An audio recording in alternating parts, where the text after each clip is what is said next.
plant-based diet can fight climate change. Then that's just one of the headlines following United Nations report into the link between food production and global warming. It said that beef and sheep farmers are partly to blame for the climate emergency. But not everyone agrees. One beef farmer here in the Midlands argues that cattle aren't the problem, they're actually the solution. Here's our rural affairs correspondent Gregory-Kumar to explain. Linley, just north of Bishop's Castle in Shropshire, and a herd of cattle that's seen some radical change in the last few years. Because the new owners of this estate have asked the beef farmer who farms their land to move from conventional to organic beef.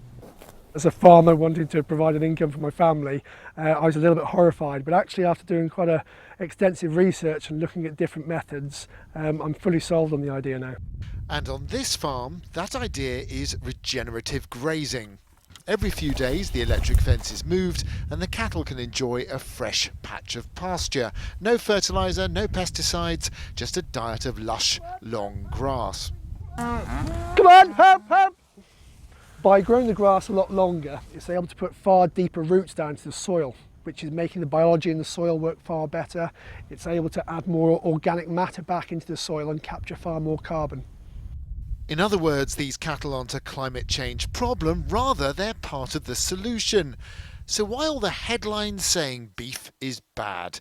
Well, it all comes from the latest big report on climate change. But within this report, if you read it, it doesn't actually say that in the West we could save the planet if we all went vegan. Instead, it's putting forward a more complex argument about farming and land use. And within that, there is the suggestion that livestock farmers like James have a role to play by adopting just this sort of approach. So what does James say to people who think beef farmers like him are a problem for the planet? I would say it's absolute rubbish. I'd say I welcome anyone to come to my farm and see what I'm doing. You know, we're actually providing a solution for climate change. Organic Shropshire beef cattle, saving the planet. Well, David is on a beef farm now in Worcestershire. David, very interesting development today. News that one university has banned beef completely. I wonder what's been the reaction to that? Yeah, this is Goldsmiths University in London, Mary. They've taken some environmental action across the campus, banning single-use plastics, but also, as you say, banning the sale of beef because they say beef is bad for the environment. Well, the farmer who owns these cattle in Worcestershire said, doesn't Goldsmiths provide fashion students with a career? Well, surely fashion industry and fast fashion has done more damage to the planet than my beef cattle have. Yes, interesting. David, beef farmers in particular, they're having quite a tough time at the moment, aren't they?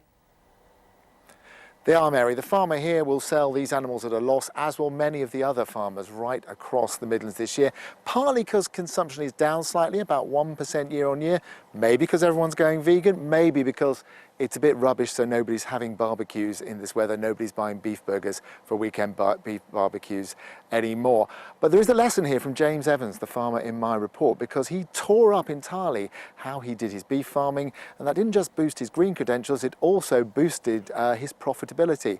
So maybe if more farmers step back and look at how they're carrying out things like beef farming, they might see other ways to do things, and that might help them ride out the very choppy waters that they may be facing in the next few years.